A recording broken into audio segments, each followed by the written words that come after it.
Bertrand, bonjour. Bonjour Jonathan. Ravi de faire ce jeu de questions-réponses avec vous.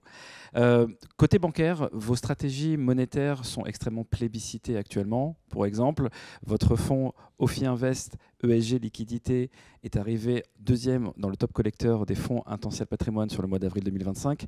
Comment est-ce que vous analysez cette performance ? Ouais, merci Jonathan. Alors effectivement, d'abord je tiens à remercier tous les courtiers et CGP qui nous font confiance depuis près de 3 ans maintenant sur nos stratégies monétaires et en particulier celles que vous venez de citer.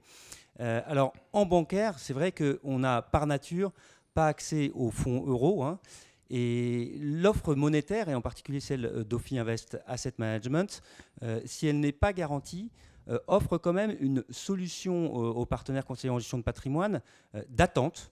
Alors, soit d'attente pour saisir des opportunités futures, soit d'attente entre deux retombées de produits structurés. Et c'est vrai que c'est une solution appréciable. Juste un petit chiffre au passage. Vous savez que l'Ester, qui est le taux au jour le jour, le taux interbancaire des principales banques centrales, des banques européennes, aujourd'hui, il est aux environs de 2,17%, hein, donc c'est pas négligeable. On n'est plus dans l'univers des taux négatifs où aura des pâquerettes à zéro qui a duré pendant des années. Donc voilà, il y a du portage, c'est intéressant. Et c'est vrai qu'ils viennent chercher chez OFI Invest Asset Management une expertise qui est historique, qui est très typée institutionnelle. C'est un petit peu plus de 15 milliards d'euros d'encours aujourd'hui sur l'offre monétaire au sens global chez OFI Invest Asset Management. Et c'est tout à fait dans notre volonté de partager ce savoir-faire historique d'OFI Invest Asset Management, qui est très institutionnel, et d'y donner accès aux épargnants via nos partenaires conseillers en gestion de patrimoine. Donc, une fois encore, merci à eux. Et oui, à notre sens, il est intéressant de s'intéresser à cette classe d'actifs toujours dans les portefeuilles et en particulier en bancaire. En tout cas, félicitations pour ce classement. J'espère qu'au mois de mai, on vous reverra également dans ce classement. Côté assurance, quels sont finalement les best-sellers ? Quels fonds collectent le plus aujourd'hui et quels fonds vous souhaitez mettre en avant sur le S2 2025 ? Alors, côté assurance, c'est quand même le gros du morceau, hein, c'est le gros de l'allocation de nos partenaires.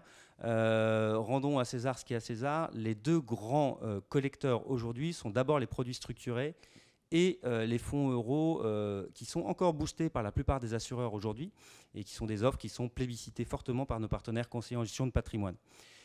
Restent les UC, pour répondre à votre question, Jonathan. Alors les UC, il y a du changement, c'est-à-dire que la classe d'actifs obligataires intéresse toujours les partenaires, mais de moins en moins les fonds à échéance, les fonds de portage avec des dates, hein, des fonds datés. Fameux fonds datés. Voilà, qui ont eu du succès, comme vous le savez, avec les nombreux référencements que vous avez faits, j'imagine, pendant plus de 2 ans aussi, 2-3 ans, depuis que les spreads s'étaient élargis.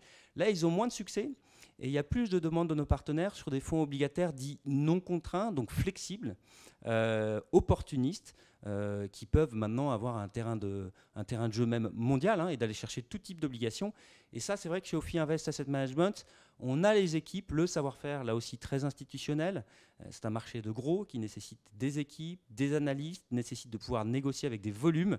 Et on peut apporter ce genre de réponse aux conseillers en gestion de patrimoine qui nous plébiscitent de plus en plus sur ces stratégies cœur de portefeuille, hein, qui intéressent fortement. Après, en diversification, on constate que les partenaires conseillers en gestion de patrimoine ont de plus en plus de besoins de non-cotés. Je pense que, Jonathan, vous devez en référencer. Hein. Voilà. Énormément. Voilà, ça a de plus en plus de succès. C'est encore des parts qui sont petites dans les portefeuilles, à juste titre, mais avec une offre de plus en plus large. Il y a aussi des fonds non traditionnels qui intéressent nos partenaires, long short ou event-driven, des stratégies alternatives. Et enfin, de notre côté, chez OFI Invest Asset Management, les demandes sont beaucoup sur des solutions qui donnent accès à des paniers de performance de métaux, qui soient précieux ou stratégiques.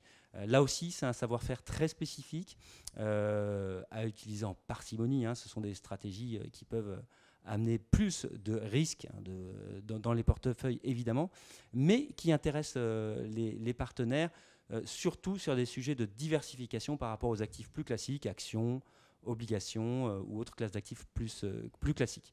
Donc voilà vraiment les tendances pour les mois à venir. C'est d'un côté les fonds ou les solutions obligataires non contraintes et de l'autre en diversification d'autres stratégies non traditionnelles, dont celles qui donnent accès aux performances de métaux.